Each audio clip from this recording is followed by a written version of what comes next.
Okay, 3.0 prerequisite skills for Unit 3. Okay, so in Unit 3, we're going to continue to talk about statistics. So, numeracy skills. Example 1, order the numbers from least to greatest. Okay, so this is a very easy question. We've been doing this since elementary school. Okay, what the most difficult part about this is assessing, like looking at all these numbers and then blending. Okay, so I'm going to look for single digit numbers. We have a 5 and we have an 8 and that's it. So I'm going to write 5, 8. And then I'm going to look at any number that begins with a 1. So anything in the teens, 11, 12, and any of the teens. You get 17 and that's it. So we can go ahead and write the 17.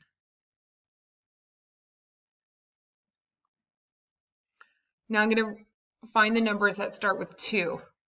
So all the 20s, 22, 25, and 24. So I'm going to list these 3. Like what I've done here is I've narrowed it down and I'm going to list these 3 in order. So 22, 24, and 25. And if you notice, I keep scratching these out so that my eyes don't have to be pulled to them, so that this list is getting a little bit shorter. Okay, let's pick out all of the numbers in the 30s. 33, 32, and 38. So out of these 3 numbers, 32 is the lowest, and then 33, and then 38.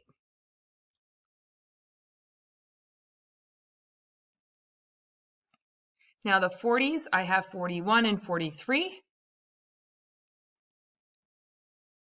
See how easy it's getting because we're narrowing down these numbers. I only have 2 numbers left, so I'm going to order 52 and then 67.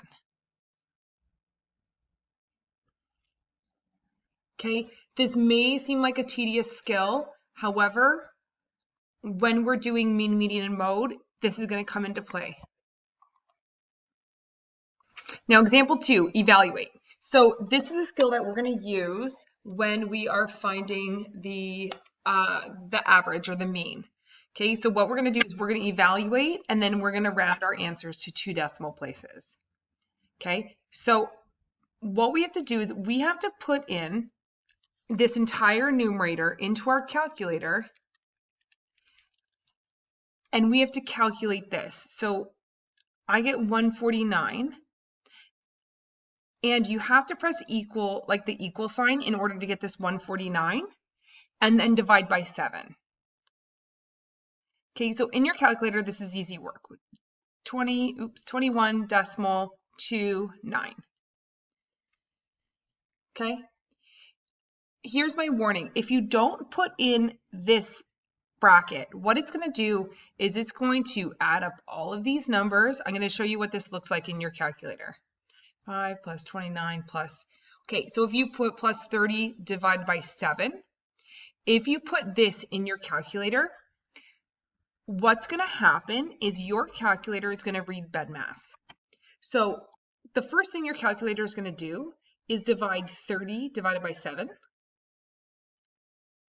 Then it's going to take this number, which is like 4.28, and it's going to add this number to all of these numbers, which is not what we want.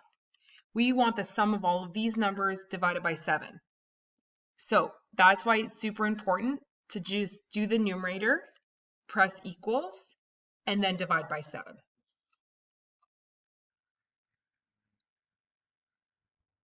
Okay.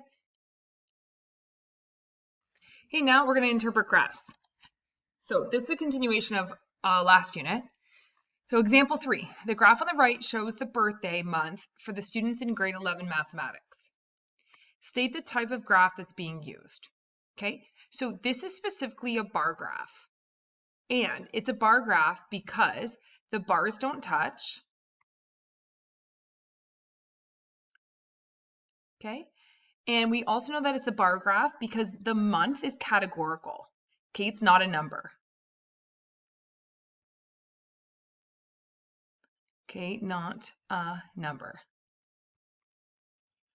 Okay. And which birth month is the most popular? We can take a look at this graph and we can like if we skim with our eyes, we can see that this is the tallest bar here. It's June. And we can put a little bit more information if we want with 10 students. Okay, and which birth month is the least popular? Okay, skimming, I'm seeing August has the smallest bar, and it's 1. Okay, so let's go August with 1 student. Okay, that's just a W and a /. Okay, now, how many students participated in the survey? What we're going to do is we're going to have to locate every single number on these bars. So, January is 3, February is 4, March is 2, April is 3, May is 8, June is 10, July is 6, August is 1, September is 7, October is 8, November is 4, and December is 7. So what we want to do is we want to go ahead and add all of these numbers together. I'm going to write them down and then I'm going to double check them. So we have 3, 4, 2, 3, 3, 4, 2, 3, 8, 10, 6, 1, 8, 10, 6, 1, 7, 8, 4, 7, 7, 8, 4, 7. Yep, that's it. Okay, I think the most difficult thing about this is reading the graph, and then also when we add them, just not missing one of them. I don't think like the taxing thing is not going to be to actually add these numbers together, but just in case you miss one. Okay, so 63 people took the survey. Okay, example 4. The graph on the right shows the favorite ice cream flavors of students at an elementary school. Okay, so we see 18% is for strawberry, 7% is for mint chocolate chip, 35% is for vanilla, and then 40% is for chocolate. So state the type of graph being used. This is a circle graph, so you can call it a circle or a pie graph. Okay, and it shows the percentage of the entire population. So what ends up happening is the entire population will be a certain number of people, but this pie graph shows the percentage, so it's a proportion. Okay, so what is the most popular ice cream flavor? Obviously, for most popular, we're trying to look at the piece of the pie that's the biggest. It's definitely the red, right? Your eyes gravitate toward the red, which is chocolate. And if we read the red, it's so chocolate at 40%. And then the least popular ice cream, we're looking for the smallest piece of the pie. I say mint chocolate chip.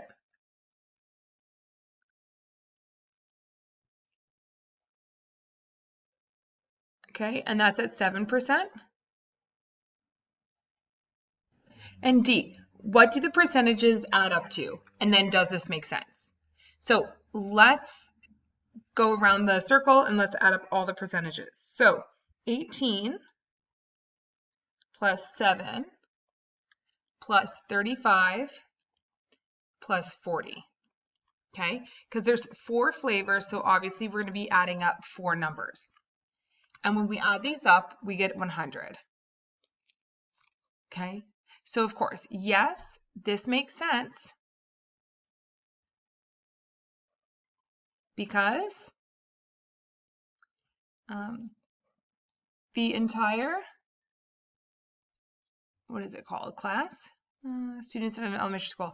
The entire elementary population would be